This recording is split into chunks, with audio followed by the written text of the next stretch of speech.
নমস্কার, বাংলা বার্তা থেকে বলছি সন্ময় বন্দ্যোপাধ্যায়। আসাউদ্দিন ওয়েসি উত্তরবঙ্গে পা রাখলেন, লক্ষ্য কী? ওদিকে বাবরি মসজিদ গড়ে উঠছে ন্যাশনাল হাইওয়ের ওপর, ভিত্তিপ্রস্তর স্থাপন 6 তারিখ বেলডাঙ্গা ন্যাশনাল হাইওয়ের ওপর। তৃণমূল কংগ্রেসের এক বিধায়ক সেখানে বাবরি মসজিদ গড়ে তুলছেন। খবরটা নিয়ে সেভাবে বাংলার মেন স্ট্রিম মিডিয়া আলোচনা করলো না, কিন্তু বাংলার রাজনীতির বাঁক কি এটাই?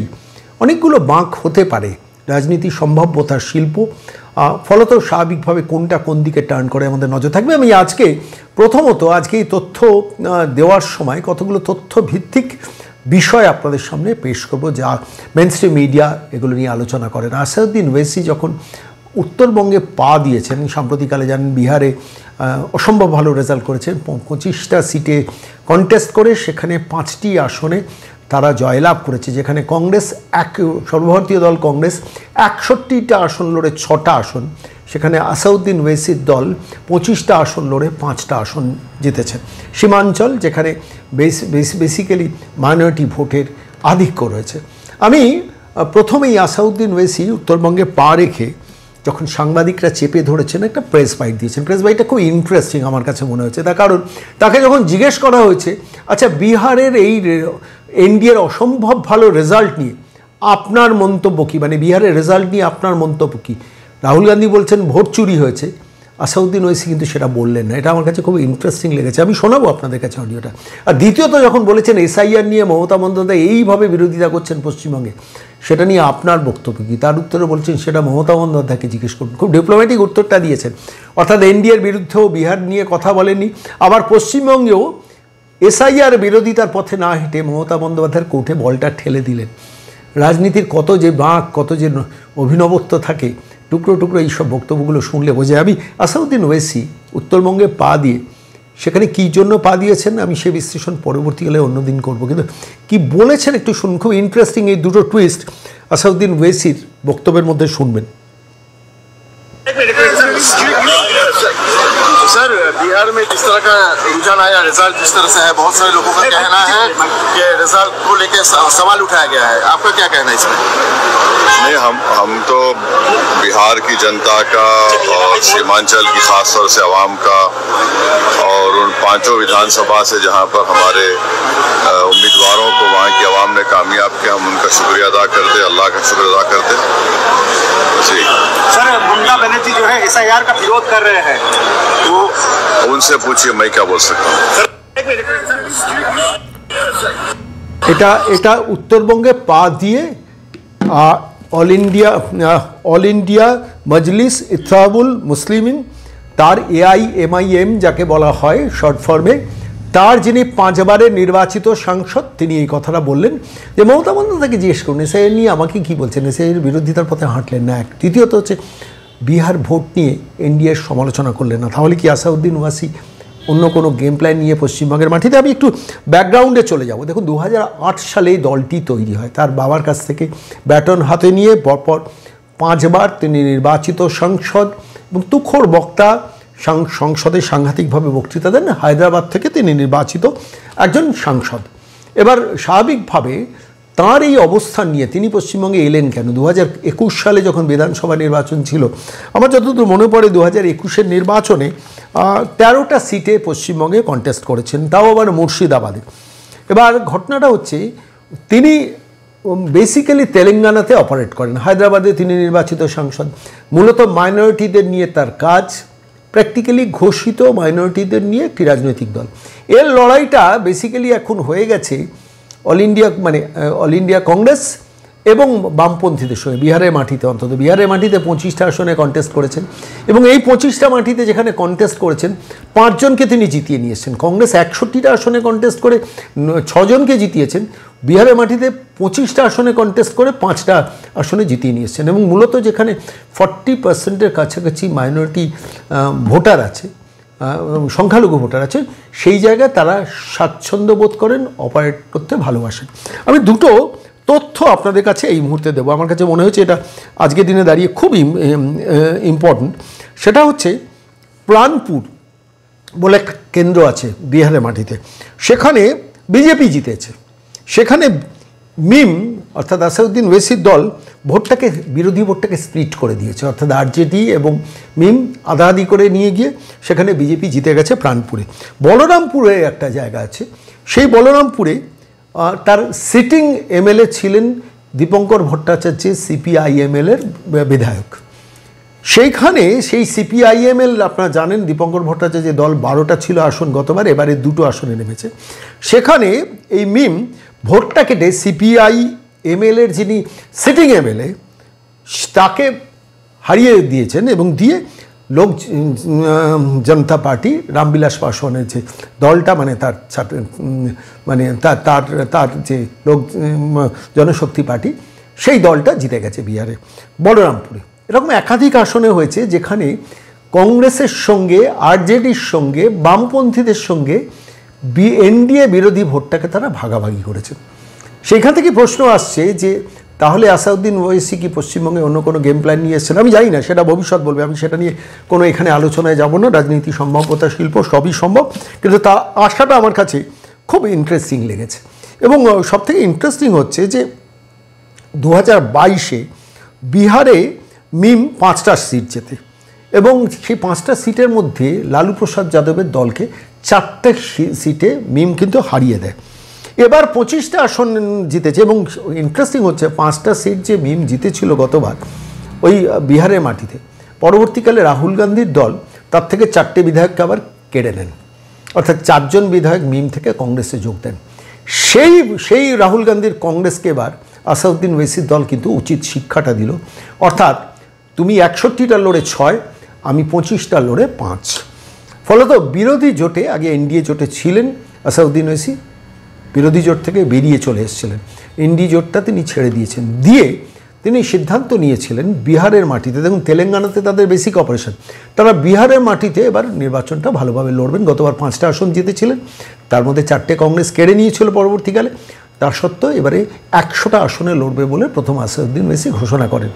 পরবর্তীকালে দেখা যায় বাস্তববাদী, আসাউদ্দিন ওয়াইসিকে অনেক বাস্তববাদী বলা হয়, তিনি 25টা আসন সিদ্ধান্ত নেন লড়ার। এই 25টা আসনের মধ্যে আবার 2টি আসন সেখানে সংখ্যালঘু আধিক্য নেই, সেখানে সংখ্যাগুরুদের আধিক্য আছে, তা সত্ত্বেও সেখানে লড়েন।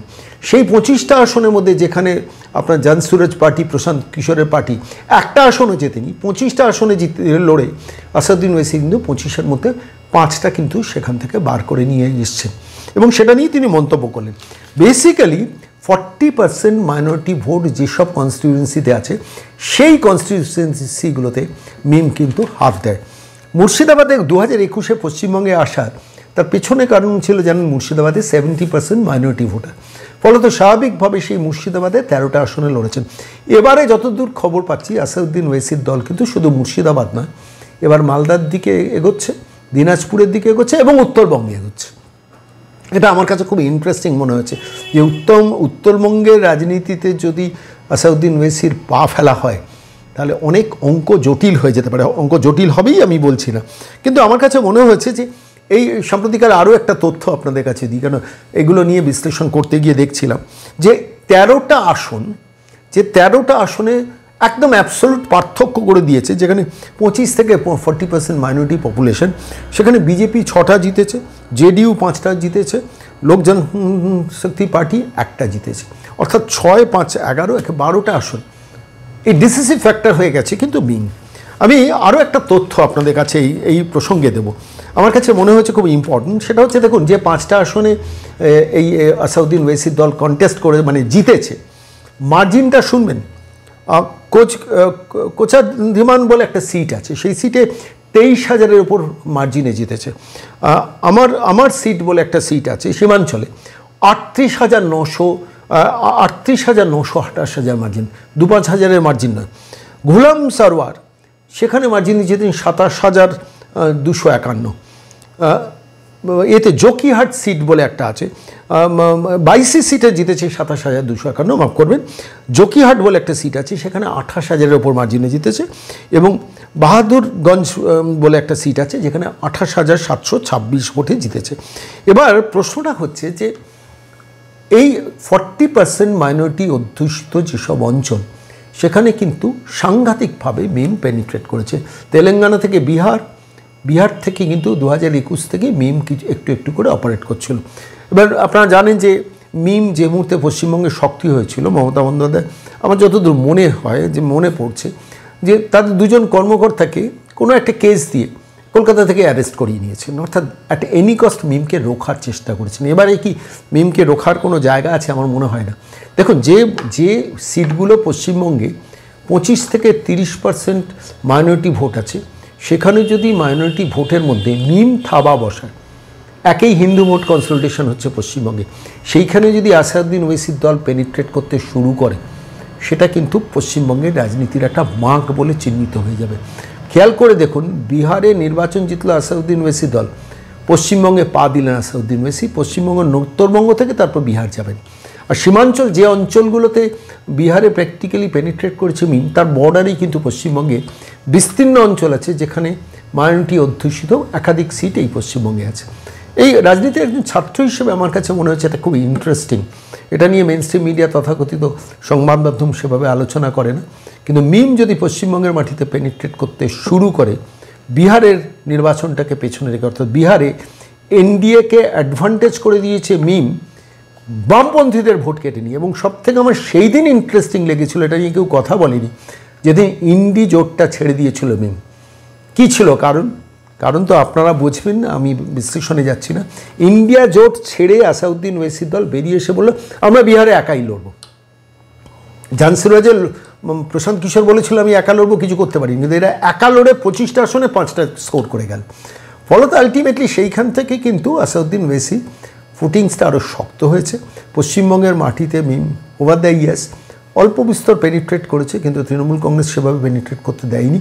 কিন্তু এবারে এই বিহার নির্বাচন একদম বাংলার গা ঘেঁষে সীমান্ত অঞ্চলে মিমের এই পেনিট্রেশনটা পশ্চিমবঙ্গের মাটিতে কিন্তু বিপাকে ফেলতে পারে তৃণমূল কংগ্রেসকে, এটা আমার অ্যাপারেন্টলি মনে হয়েছে।